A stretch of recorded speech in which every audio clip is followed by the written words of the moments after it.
I'm 𝕒𝕟𝕠𝕦𝕥, and I'm here to talk to you today about my transgender journey, my story of becoming a man. Because I wasn't always the man you see standing here before you, because I was assigned the gender identity female at birth. And I grew up in the 60s and 70s. I'm 53 years old today. I grew up in Los Angeles, California, in the San Fernando Valley. And when I was growing up in my elementary and middle school and high school, people never talked about lesbian and gay people, and they certainly never talked about transgender people. But I did have somewhat of a different gender identity as a kid. So I did have a tomboy childhood, and it was safe to have a little bit more of a masculine identity as a kid growing up. So I grew up, and I liked to climb trees, and I liked to play sports, and I was very lucky to have a brother who also supported me in being who I was. In elementary school, I had two friends who also identified as tomboys who were girls, but neither of them grew up to be men. And they are both women today, I know that, from Facebook. And so what was different about my gender journey? Well, for one, I remember a profound story that happened to me in elementary school when my mother took me to the boys department to buy wide wale corduroy pants.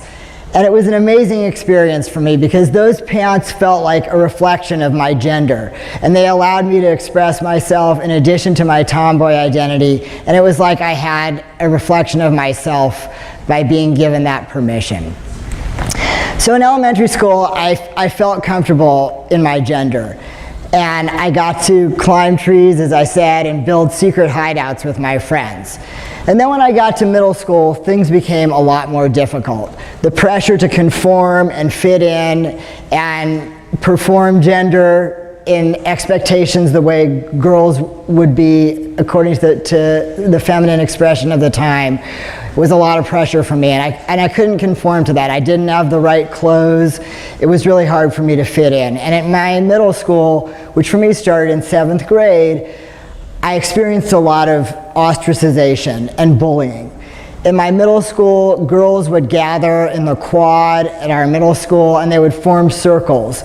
And if they didn't like you, they would push you out, and they wouldn't allow you to talk to them. And that's what happened to me. Girls that were my friends in elementary school stopped talking to me, and they wouldn't let me join their conversations. And so I ended up with only one friend in middle school who was also kept out of those same circles. And so it was kind of a lonely and isolating time for me, and I think that that was a lot had to do with not fitting into expectations of how girls were supposed to be at that time. So then I went to high school where things got a little bit better. I had more friends, but there was still a lot of pressure to fit in and conform to gender norms. And so in high school, I did things like I was part of the prom fashion show, and I wore a big blue poofy dress, and it felt extremely awkward, and I was really uncomfortable basically being forced to kind of fit in. And then when I was in high school, right before my senior year actually, I fell in love with a woman for the first time. But it was a very kind of hidden, and I was basically in the closet about that. And then in about midway through my senior year, I came out to one friend. I told her that I was in love with this girl that I met that summer, and she said, "Yeah, I kind of knew that," which was sort of a relief for me. But that was the only time I really uttered that, and I really kind of stayed in the closet after that. And then I went to college. I attended college here at UC Berkeley, which I consider my first coming out. And there in college at UC Berkeley, I joined a sorority, which is basically a Greek organization. It's a large group of women. I had been part of a Girl Scout troop in high school, which was also a big group of women, so I knew I liked being around big groups of women. And so being a part of that organization ended up being very difficult in my sophomore year when I met my first girlfriend, so I had my first relationship with a woman. And there at UC Berkeley in 1982, I was put on trial for being gay. I basically was charged with behavior unbecoming a member of the sorority that causes embarrassment to the house or chapter members. And 100 of my peers, all women in the sorority, along with some adult women who were alumni of the organization, all voted on me and decided that I was to be punished for being gay. I had to hide my identity. It was basically like the don't ask, don't tell policy, if some of you know about that. That used to be part of the US military policy. And I was penalized for being gay. And over time, the persecution became even more intense, and I was a victim of institutionalized homophobia. Eventually, I left the sorority as the persecution continued. My girlfriend and I would walk around campus. People would point at us and say derogatory comments to us. Eventually, I dropped out of college because of that persecution. And after being out of college for a year, I went back to school to UC Santa Cruz, where my brother was also a student, my younger brother. And there I became a women's studies major. And I had a whole other level of acceptance and coming out into lesbian feminist community. I was part of a community that dealt with all forms of oppression in my college experience, from racism to homophobia to sexism and anti-Semitism. But no one at my school ever talked about gender identity. I never heard of anyone who was born female transitioning to male. And eventually, in my lesbian identity formation, I adopted a butch identity, or a masculine lesbian identity. And that's how I identified for over 13 years. Until I met my wife, Jessica, who helped me come out as the man I am today. She's bisexual, so she embraces all sexualities, and she's always been attracted to masculine identified people. And so what started to happen to me in my 30s is that my gender identity started to shift. And so, for example, I would go into a grocery store and people would call me sir, which happened to me as a lesbian too. And when it happened to me as a lesbian, I was like, all right, this person has never really seen a masculine woman before, and they're kind of mistaking my gender, and it really didn't bother me. But as my gender started to evolve, when someone would call me ma'am, it would make me feel like I wanted to hide in my pocket. Versus if they called me sir, I felt like I was being reflected. And so then a kind of cool thing happened. In 1999, Jessica and I traveled to Israel. We're both Jewish, and at that time, I needed to get a passport.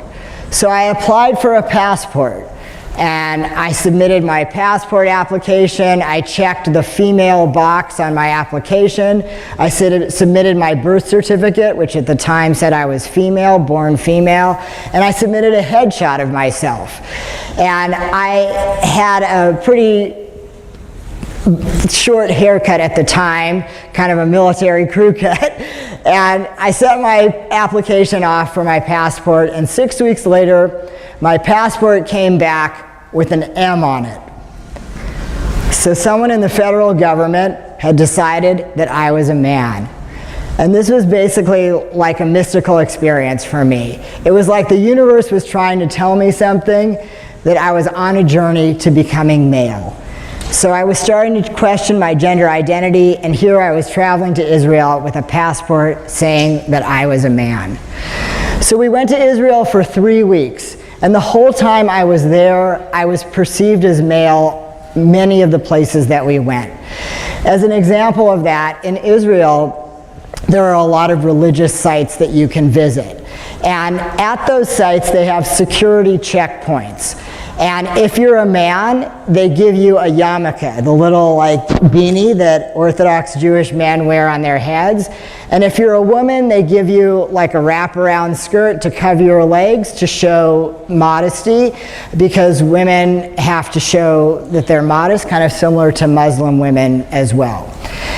And so everywhere we went, I never got given the skirt garment. Jessica always got given the wraparound skirt. It was hot in the summer. She was often wearing shorts, and I only got given the yarmulke. And that would have been true regardless of your race or ethnicity. They would perceive you, decide whether you were male or female passing through those gates. So that was very intense for me. And in addition to that, I went to what's called the Wailing Wall or Kotel, and I took our lesbian friend's 3-year-old son up with me to the wall, and that wall is also divided into a men's section and a women's section. And that was a very spiritual experience for me. I was surrounded by all of these men, people from all over the world, and it's a tradition to write a note and put it in the wall. And I wrote a note for transgender people, and this was all part of my early coming out process. And so when I came back, I knew I needed support, so I sought out female to male support groups for people born female, questioning their gender, and for people who had already decided to live as men. And in that group for close to 2 years, I tried to figure out what was my gender. And after 2 years of basically like a second puberty, with a lot of angst-ridden questions going on inside, I decided that I wanted to live as a man. And so in 2001, I started taking hormones, testosterone, to help my body match my gender identity. And I've basically never been happier than being a man and having my gender feel whole inside. I'm now a proud father and a husband. In 2001, Jessica, that's my wife, we were married. In our wedding invitation, we announced to many of our friends who didn't already know that I was transitioning, that I was becoming a man, and I was transgender. And we had a big Jewish wedding and celebrated our love, and also were able to claim my transition in that public way. I never wanted to be a father I never wanted to be a mother as a woman, but as a dad, that has felt so right to me. And there's a couple things I want to say just about what it is to be transgender and experiences that I've had. So for one, as a man, I have to deal with white male privilege. So as a white person, and having white male privilege, I need to be mindful of that. I also need to be aware of how I take up space as a man, because in our society, men get access to power and privilege in really different kinds of ways. For my transgender brothers of color, they have to worry about being stopped by the police and being followed in stores, which is something that I don't have to worry about. And so I also need to show up as an anti-racist ally for my transgender brothers of color. I also have noticed some interesting things in my transition. It's a little bit harder to cry. And this is something that has been confirmed for me by other transgender men I know who've also taken testosterone. So there's some biological differences between men and women. I also have to be a little more mindful about anger, because being on testosterone, you actually do have an easier access to anger, and that's something I have to be mindful of.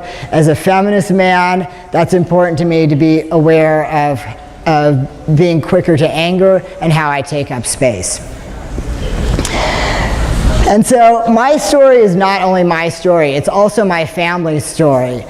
It's my wife's story to tell. She's an elementary school principal, and she has to choose whether or not to come out in her professional life about our family. It's also my son's story to tell. He's in middle school right now, and he has to decide when it's safe to come out to his friends. It's my father's story to tell. My dad, who's in his 80s now, was dating in his 70s, and he would often come out to women that he was dating about his son to see if this person would be accepting of his family. So it's my family's story to tell as well as my own. And I'm very proud to say that my family celebrates me as the man I am in the world today.